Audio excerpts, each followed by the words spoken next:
सभी को श्री धाम वृंदावन से जय श्री राधे। श्री लाडली जी की अपार कृपा सभी पर बनी रहे और सभी जन खूब नाम जप करते रहे। श्री लाडली जी की अपार कृपा सभी जनों पर बनी हुई है, इसीलिए सभी जन श्री धाम वृंदावन आ पा रहे हैं, सभी जन राधा नाम जप पा रहे हैं।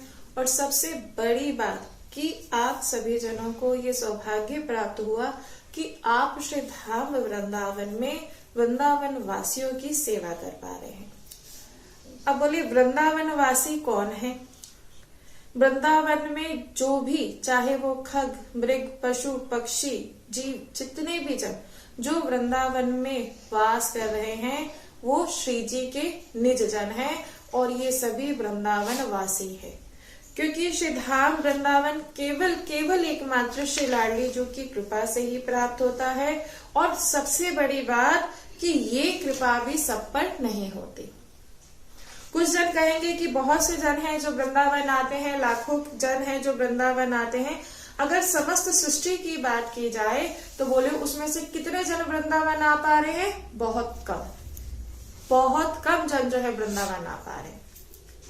इसलिए अगर आप उन बहुत कम जन जो वृंदावन आ रहे हैं उनमें से अगर आप आते हैं तो ये आपका परम सौभाग्य है जो उदय हो गया है। इसलिए सभी जन समझे और जाने कि खूब नाम जप करें। धाम आपको धाम बुलाता है, आपको धाम वासियों की सेवा का अवसर प्राप्त होता है। ये केवल एकमात्र श्री लाडली जी की कृपा ही है और इसके अलावा और कुछ भी नहीं। कोई बोले कि मैं अपने प्रयास से श्री धाम वृंदावन आया, तो बोले बिल्कुल भी नहीं।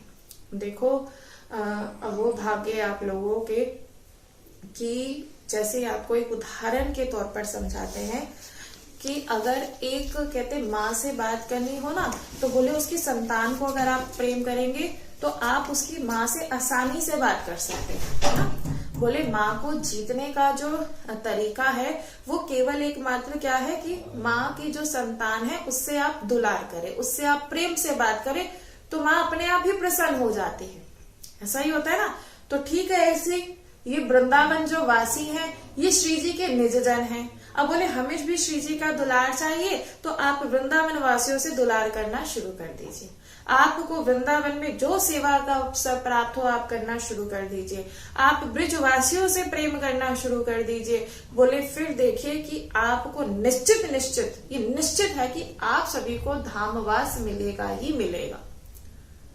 ब्रिजवासी बोले कोई ऐसे वैसे नहीं। अगर हम ब्रिजवासियों में दोष बुद्धि रखते हैं इसीलिए धाम से दूर चले जाते हैं। कहते ब्रिजवासी सम्मान्य हैं, ब्रिजवासियों का सम्मान करें, ब्रिजवासियों को दुलार करें।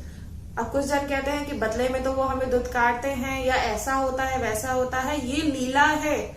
आप दुत्कार जो अगर आपको लग रहा है कि ब्रिजवासी दूध काटते हैं तो ये हमारा अहम भाव है। नहीं तो ब्रिजवासियों की तो गाली तक हमारे लालजू ने खाई और आज भी खाते हैं।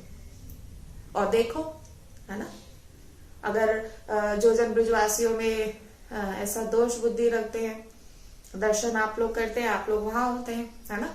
और देखो ब्रिजवासी जो होते हैं, जो गोसाई जी बिल्कुल बिहारी जी के बिल्कुल सामने हैं, उनकी सेवा कर रहे हैं, उन्हें स्पर्श कर पा रहे हैं है ना।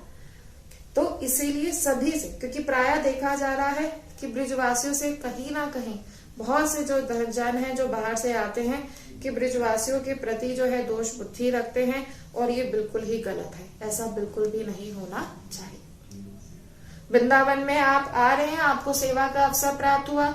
अब आप में से कुछ जन हैं जो यहाँ गौ सेवा कर रहे हैं, संत सेवा कर रहे हैं। अब कई जन ऐसे होते हैं कि संतों के प्रति भी अलग सा भाव रख लेते हैं है ना। बोले ये बिल्कुल गलत है, क्योंकि माया आप जो देख रहे हैं वो सत्य नहीं है। जो माया आपको दिखा रही है आपको वही सत्य लग रहा है। ये बात सभी जन ध्यान में रखना। आपको जब भी किसी श्री जी के बहुत ही प्यारे जन का आपको दर्शन प्राप्त होगा तो माया ऐसा खेल करती है, माया ऐसा स्वांग रचती है जो आपको बिल्कुल सत्य सा प्रतीत होता है कि आपको ऐसा कुछ दिखा देगा कि आपको उनके प्रति कहीं ना कहीं अश्रद्धा हो जाएगी। यहाँ तक कि माया का प्रभाव ऐसा होता है कि शिष्य को गुरु के प्रति जो हो जाती है, अश्रद्धा हो जाती है। ये सब माया ही है। इसलिए कहते हैं कि साधना में कौन सहायक है? सत्संग, ये संतों का संग, ये सत्संग। अब सत्संग उसी का तो आप पर प्रभाव करेगा जिन पर आप बहुत सुंदर भाव जिन पे रखते हैं। लेकिन माया क्या करती है? किसी पर विश्वास नहीं करने देती। माया कहती है कि तू ही सर्वश्रेष्ठ है, माया कहती है कि तू ही सब कुछ जानता है, तुझे ही सब, तू जो देख रहा है वो बिल्कुल सही है, जो सामने है वो झूठ है। ये माया का स्वांग ऐसा रचती है और आपको यहां से दूर कर देती है। कहते कैसे? जैसे एक आप कठपुतली को देखते हैं ना, तो वो नाच दिखाती है ना, तो उसे चलाने वाला कोई और होता है। ठीक है, ऐसे ही जो चलाने वाली बोले वो कौन है? बोले वो माया है। चलाने वाला कौन? बोले माया है। इसलिए सभी जन समझो, बहुत बड़ा खेल चल रहा है लेकिन समझ नहीं पा रहे। कह रहे बहुत बड़ा खेल जैसा दिखा रही है, हम सत्य मान रहे हैं और फिर हम खुद को कहते हैं अब हाँ हम तो बहुत ही समझदार हैं, हम तो बहुत ही ये हैं, हम ऐसे हैं या वैसे हैं, ऐसा मन में फिर व्यक्ति सोचता है ना। इसलिए हमारी सभी से प्रार्थना है, देखो जो ब्रिजवासी हैं, वृंदावनवासी हैं, उनसे कभी भी आपको दोष बुद्धि नहीं रखना है। अगर आपको कोई दोष, अगर माया के फलस्वरूप आपको कोई दोष दिख रहा है तो आप उन्हें प्रणाम करें और वहां से निकल जाए। ये बात सभी जन ध्यान रखें, किसी के लिए नहीं। वृंदावन देखो बहुत सुंदर कह रहे हैं कि वृंदावन प्यारो अधिक याते प्रेम अपार, जामे खेलत लाडली सर्वसु प्राण धार, सबे सखी सब सोच ले रंगी जुगल ध्रुव रंग, समय समय की जानी रुचि लिए रहती है संग, वृंदावन वैभव जितो तितो कहो नहीं जात, देख संपत्ति विपिन की कमला हुलल चात, वृंदावन की लता सम कोटि कलप तर नाही, रज की तुल बैकुंठ नहीं और लोक की माही, श्रीपति श्रीमुख कमल कहो नारद सो समझाए, वृंदावन रस सबन ते राख्यो दूर दुराई, अंश कला अवतार जे ते सेवत है ताही, ऐसे वृंदाविपन को मन वच के अब गाही। बड़े ध्यान से श्रवण कीजिएगा कि वृंदावन प्यारो अधिक याते प्रेम अपार, जामे खेलत लाडली सर्वसु प्राण आधार। प्रीतम को वृंदावन अत्यंत प्रिय है और उनके इस अपार प्रेम का कारण है कि उनकी सर्वस्व प्राणाधार श्री लाडली जो इस वृंदावन में नित्य क्रीड़ा करती रहती हैं। ये नहीं कहा कि करती थी, श्री ध्रुवदास जी कह रहे हैं कि प्रीतम लालजू को वृंदावन बहुत प्रिय है। उनके इस अपार प्रेम का बोले कारण क्या है, तो बोले उनके इस अपार प्रेम का कारण ये है कि उनके सर्वस्व प्राणाधार जो श्री लाडली जो है वो इसी वृंदावन में नित्य क्रीड़ा करती रहती हैं। इसी वृंदावन में जो कहते हैं कि वृंदावन में लीलाएं होती थी नहीं, वृंदावन में लीलाएं होती हैं। क्यों? क्योंकि श्री ध्रुवदास जी कहते हैं कि युगल प्रीति में रंगी हुई सखियां समय समय के अनुसार, रुचि के अनुसार सब सेवा सामग्री लिए निरंतर युगल की सेवा में साथ बनी रहती है। बोले वृंदावन का वैभव जितना कहा जाए उतना कम है, क्योंकि संपूर्णता अगर वाणी के द्वारा वृंदावन के वैभव को प्रकाशित नहीं किया जा सकता, बिल्कुल नहीं किया जा सकता। बोले वृंदावन की अतुल प्रेम संपदा को देखकर स्वयं कमला हो ललचाहत, कि जो कमला यानी लक्ष्मी जी वो भी ललचाती हैं कि मुझे भी इस वृंदावन में प्रवेश मिले। कोटि कोटि कल्प वृक्ष भी श्री वृंदावन की लता की समता नहीं कर सकते। कोटि कोटि कल्प वृक्ष, एक कल्प वृक्ष की बात नहीं कर रहे, कोटि कोटि कल्प वृक्ष बोले वृंदावन की लता की समता नहीं कर सकते। बोले जो कल्प वृक्ष आपको क्या प्रदान करेगा? भाई स्वर्ग में जो कल्प वृक्ष है वो आपको क्या प्रदान करेगा? आपकी समस्त इच्छाओं को पूर्ण कर देगा, पैसा दे देगा, धन दौलत सब कुछ दे देगा। लेकिन जो वृंदावन की लता, बोले एक लता की बराबरी कोटि कोटि कल्प वृक्ष नहीं कर सकते। क्यों? क्योंकि वृंदावन की लता क्या करती है? वृंदावन की लता आपको वो प्रेम रस प्रदान करती है जिसका भाव बिल्कुल भी नहीं बनता। जो कहता ना मुझे रोना नहीं आता, मेरा वृंदावन के प्रति भाव नहीं बनता, मुझे वृंदावन की महिमा समझ में नहीं आती, क्योंकि मुझे आज तक दिव्य वृंदावन का दर्शन नहीं हुआ, मुझे यहाँ ब्रिजवासियों के प्रति दोष बुद्धि होती है, मुझे यहाँ संतों के प्रति दोष बुद्धि होती है, मैं यहाँ वृंदावन वासियों के प्रति दोष बुद्धि रखता हूँ, क्योंकि जो मेरी बुद्धि है वो मेरे अधीन नहीं हो रही। इसीलिए मुझे क्या करना चाहिए? तो जिसके मन में ये बहुत सारे प्रश्न हो तो वो केवल एक बात आज बहुत ध्यान से सुन लीजिए।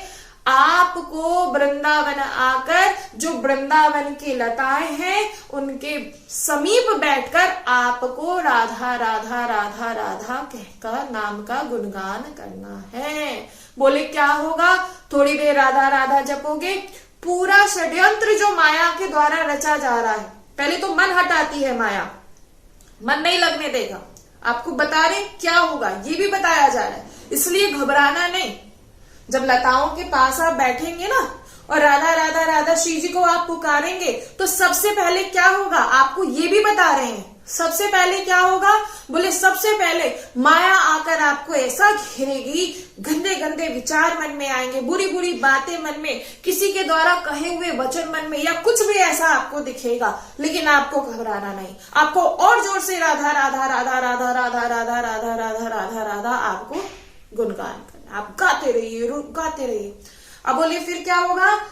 थोड़ी देर बाद, लेकिन यहाँ एकांत में बैठना, ये बात ध्यान रखना। या तो कोई अपने ही जन हो जो अपने ही हो इस भाव के, नहीं है तो एकांत में बैठना। बोले थोड़ी देर बाद क्या करेंगे? श्री जी आप पर कृपा करेंगे। कैसे कृपा करेंगे? माया के द्वारा रचित जितना भी खेल है आपको वो सब दिखना शुरू हो जाएगा। आपको क्या दिखेगा कि देखो माया ने मुझे कहाँ फंसाया, देखो मैं कहाँ फंसा हुआ हूँ, इतना सुख इतना आनंद यहाँ है और मैं इससे वंचित हूँ। आपको दिखाया जाएगा, आपको बताया जाएगा। ये हम इसके लिए हम ये नहीं कह रहे कि साधक बहुत बड़ी बहुत आगे इस मार्ग में होना चाहिए, बिल्कुल नहीं। नई अवस्था का साधक भी इस भाव को, इस भाव के देश में वो प्रवेश कर सकता है, लेकिन करना ऐसे ही होगा।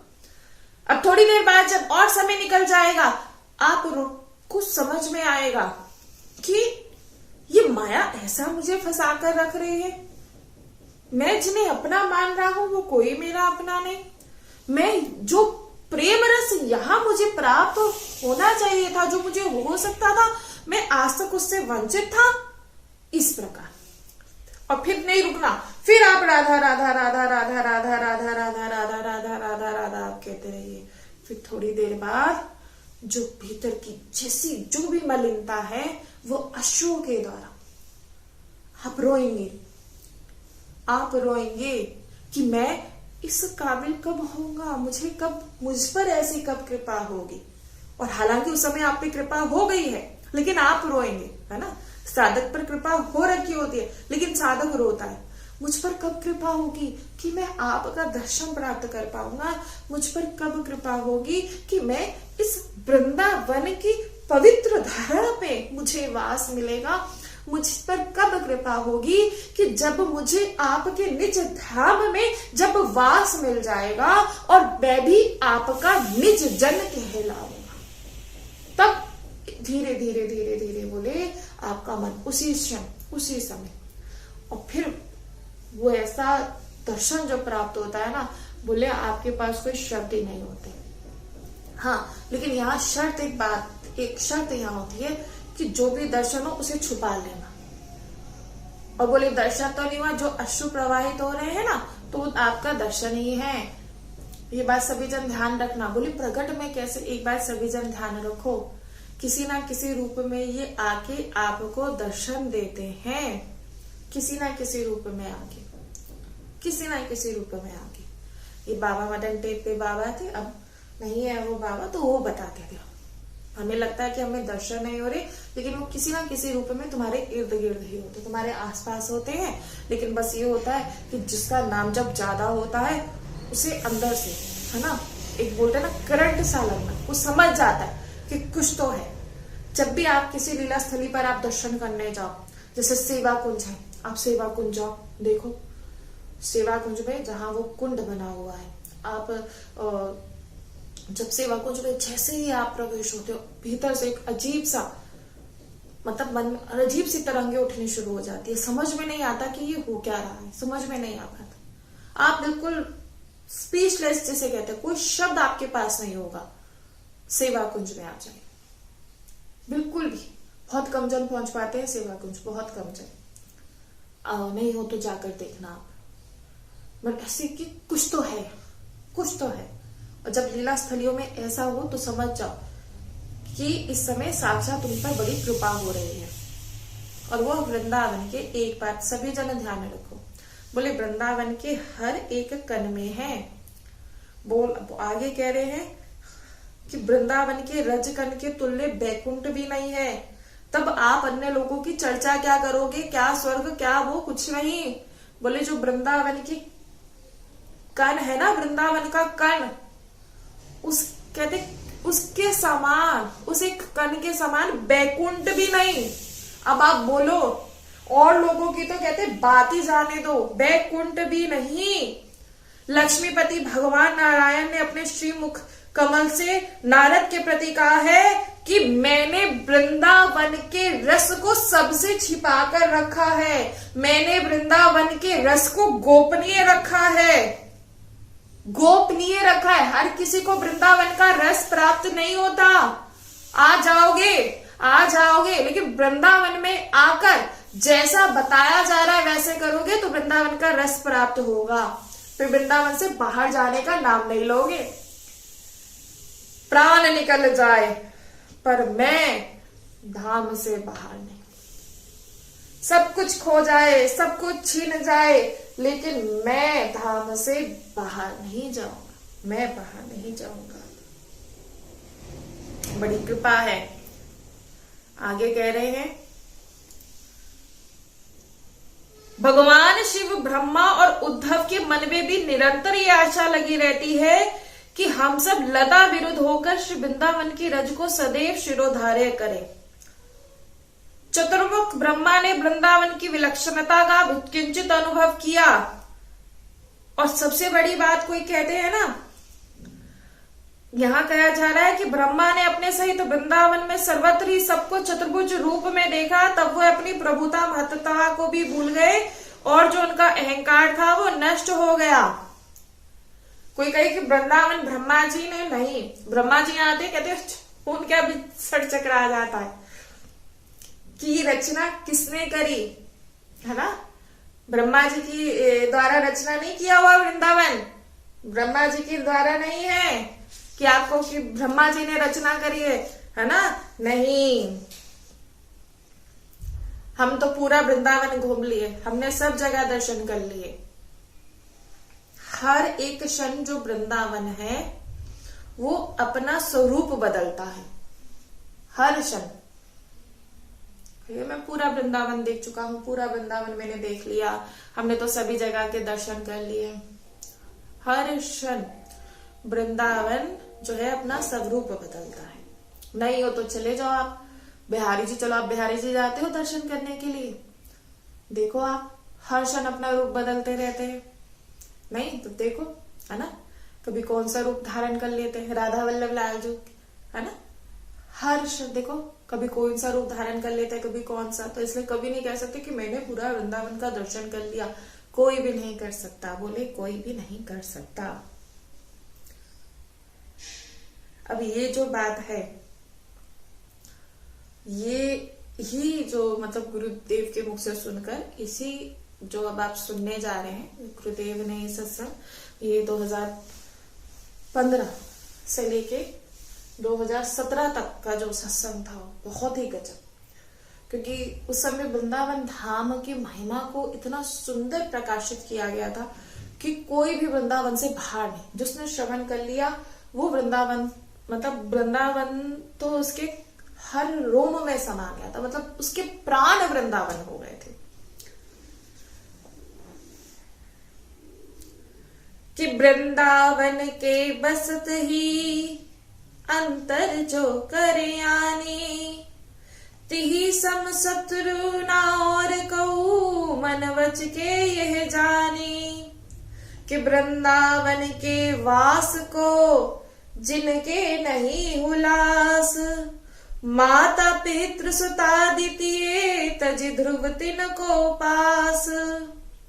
और देश के बसत ही अधिक भजन जो होय, इही सम नहीं पूजत को वृंदावन रह सोई।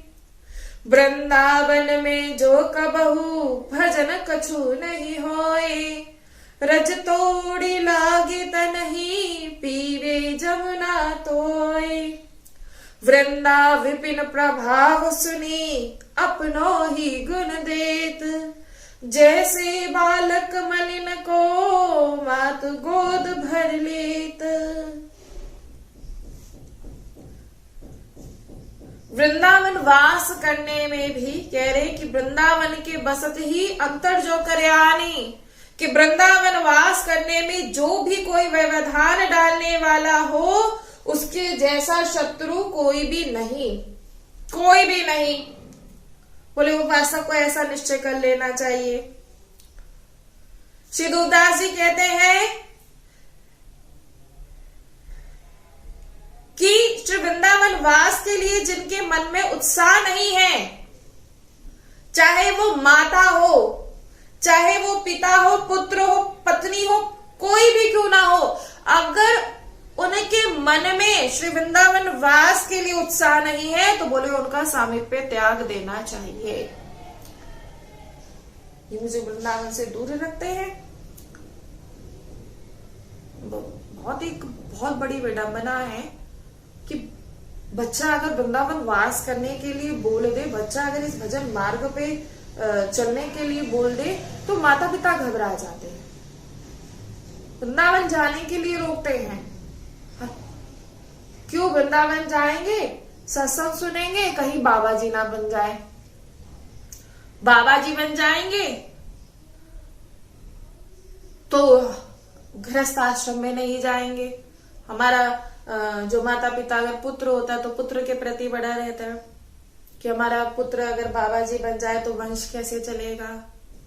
और अगर बेटी इस मार्ग पर चल ले तो लगता है कि संसार क्या कहेगा, क्योंकि संसार में ये विवाह होना बहुत जरूरी है, गृहस्थ आश्रम में प्रवेश करना बहुत जरूरी है।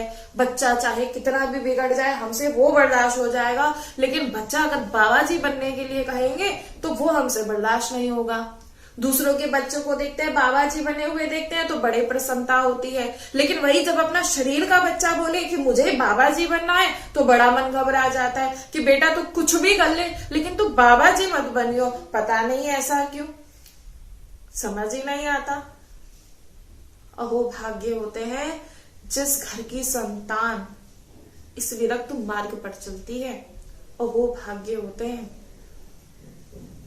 अहो भाग्य उनके जिन्हें अगर आपका कोई जन वृंदावन वास करता है, अगर आपका कोई जन अगर वृंदावन वास कर रहा है ना, कोई जानकार हो, कोई निज जन हो, अगर वृंदावन वास करे तो बोले आप उसकी सेवा कर देना,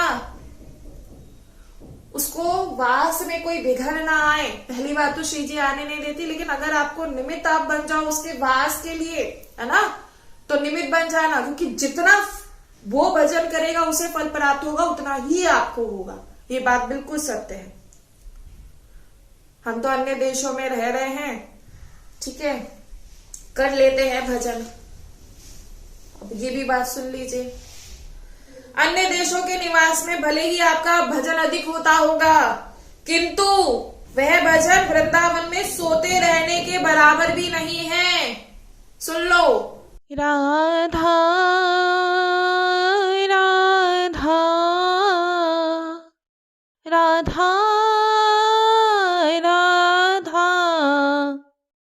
राधा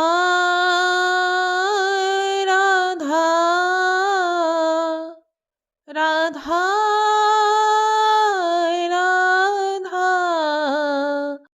राधा राधा राधा